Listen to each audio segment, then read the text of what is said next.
दर्शकों नमस्कार, मैं त्रिनाथ। आप देख रहे हैं रेडियो इंडिया। भारत और पाकिस्तान के बीच पिछले 4 दिनों से चल रही रस्साकसी पर विराम लग गया है।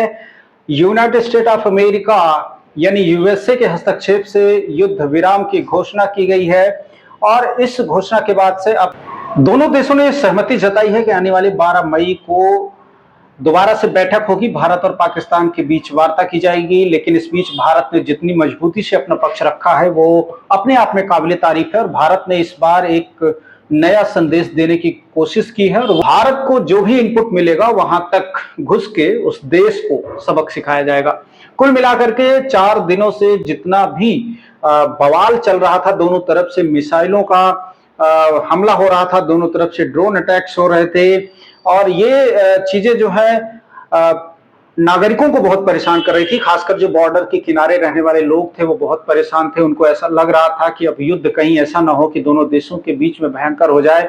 लेकिन उससे पहले पाकिस्तान समझ गया कि उसके ऊपर बहुत भारी पड़ने वाला है। ये भारत को छेड़कर उसने बहुत बड़ी गलती की है, क्योंकि पाकिस्तान हर तरफ से घिरता चला जा रहा था। एक तरफ उसके अंतर्गत उसके जो आंतरिक मामलों में विद्रोह की स्थिति पैदा हो रही थी, तो दूसरी तरफ बलूचिस्तान के विद्रोहियों ने भी पाकिस्तान पर हमले शुरू कर दिए थे, जिसको लेकर के पाकिस्तान हर तरफ से घिरता हुआ नजर आ रहा था। सिंधु नदी जल समझौता को रद्द करने के बाद पाकिस्तान में रुके हुए पानी को अचानक छोड़ देने से वहां की स्थिति खराब हो रही थी और इसके अलावा भारतीय जो सुरक्षा प्रणालियां हैं वो पाकिस्तान द्वारा भेजे गए हर एक अटैक को विफल साबित कर रही थी, जिससे पाकिस्तान हैरान हो गया था और उसे ये लग रहा था कि वो भारत से पार नहीं पाएगा। और ऐसे में भारत ने जो है उसे ठीक तरीके से ये सबक सिखाने में और पूरे अंतर्राष्ट्रीय समुदाय को ये बताने में सफल हो गया कि भारत किसी भी कीमत पर टेररिज्म के मामले में किसी पर भरोसा नहीं करेगा और अगर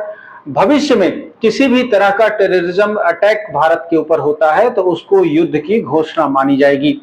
जिस तरह से भारतीय चैनल्स ने लोगों को डरा के रखा था अंतर्राष्ट्रीय स्तर पर, उसकी कितनी छीछालेदर हुई इसकी कोई उम्मीद नहीं जताई जा सकती।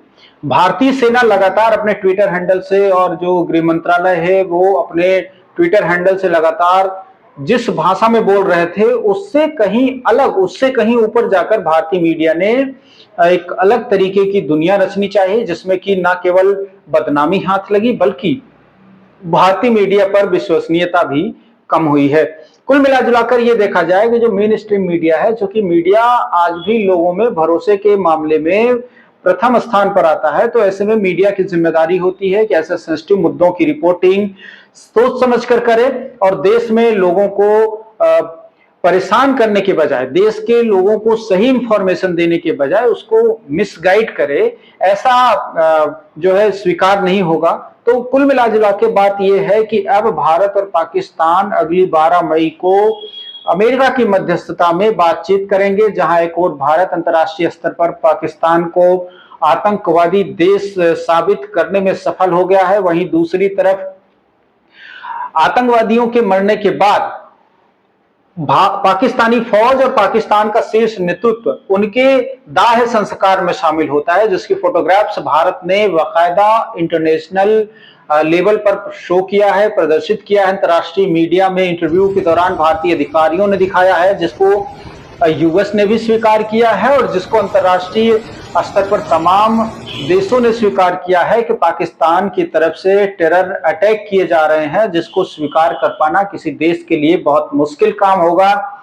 मौजूदा हालात को देखते हुए सीज फायर की घोषणा कर दी गई है। दरअसल सीज फायर का असली मकसद दो देशों के बीच युद्ध विराम होता है। इसे लागू करने के तुरंत बाद दोनों देशों के बीच जारी संघर्ष का अस्थायी और अस्थायी तौर पर रोक लग जाती है। सीमा पर आक्रामक कार्रवाई करने पर रोक लग जाती है और खास बात यह है कि इसमें किसी भी तरह की संधि की जरूरत नहीं है, बल्कि इसे लागू होना फैसला दोनों देशों की आपसी सहमति पर होता है।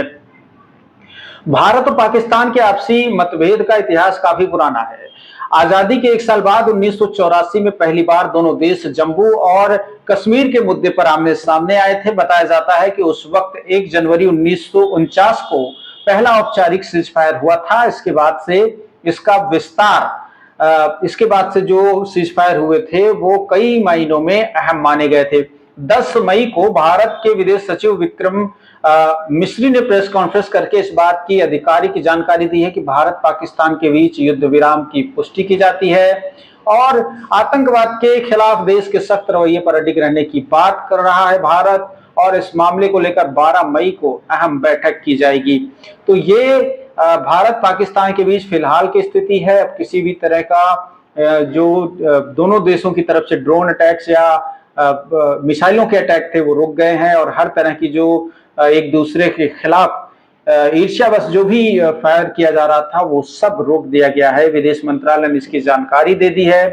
पाकिस्तान के सैन्य संचालक महानिदेशक यानी डीजीएमओ ने दोपहर करीब 3-3:15 बजे के आसपास भारतीय डीजीएमओ को फोन किया और उनके बीच सहमति बनी कि दोनों पक्ष भारतीय मानक के समय अनुसार 17 बजे जमीन, हवा और समुद्र से किसी तरह की गोलीबारी और सैन्य कार्रवाई बंद कर देंगे और दोनों पक्षों की सहमति को लागू करने के निर्देश दिए गए हैं। सैन्य संचालक महानिदेशक 12 मई को 12 बजे फिर से बात करेंगे।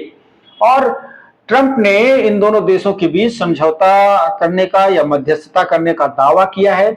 संयुक्त राज्य अमेरिका की मध्यस्थता के में एक लंबी रात की बातचीत के बाद उन्होंने घोषणा करते हुए बताया कि उन्हें खुशी हो रही है और भारत पाकिस्तान पूर्ण रूप से तत्काल युद्ध विराम पर सहमत हो गए हैं। दोनों देशों को बधाई और इस मामले पर ध्यान देने के लिए धन्यवाद। पाकिस्तान ने भी उधर सीज फायर की पुष्टि की है, लेकिन कुल मिलाजुलाकर भारत ने इस बार जो स्टैंड लिया है वो न केवल अंतर्राष्ट्रीय स्तर पर भारत की मजबूती को दिखाता है, बल्कि भारत की एक ऐसे दुनिया को दिखा रहा है जिसमें कि अंतर्राष्ट्रीय वर्ल्ड किसी भी तरह से भारत को हल्के में लेने की गलती नहीं करेगा। खासतौर पर पाकिस्तान तो बिल्कुल भी नहीं करेगा, क्योंकि पाकिस्तान का भिखमंगापन और इसका जो नकारात्मक रवैया है उसकी वजह से पिछले 4 दिनों में आपने देखा कि पाकिस्तान की हालात कितनी खस्ता थी और किस तरह से पाकिस्तान अपने जिंदगी और मौत के बीच जूझने के कगार पर आ गया था। जिस तरह से भारत ने ताबड़तोड़ 30 मिसाइलों के जरिए पाकिस्तान के 9 ठिकानों पर हमले किए थे, उनमें जो पाकिस्तान का टेररिस्ट है, जो इंटरनेशनल टेररिस्ट है, उसके परिवार के 14 लोग इस हमले में मारे गए। और उसने जो है गमगीन होकर ये बताया कि अगर उसकी भी मौत हो जाती इसमें तो उसे अच्छा लगता। तो इस तरह से अब ये खबर जो है यहीं पर अब इसकी विराम लग जाता है कि भारत पाकिस्तान एक दूसरे से शायद अब इस युद्ध विराम के बाद लड़ेंगे नहीं, और 12 मई को जो भी फैसला होगा उसके बाद आगे की कार्रवाई की जाएगी।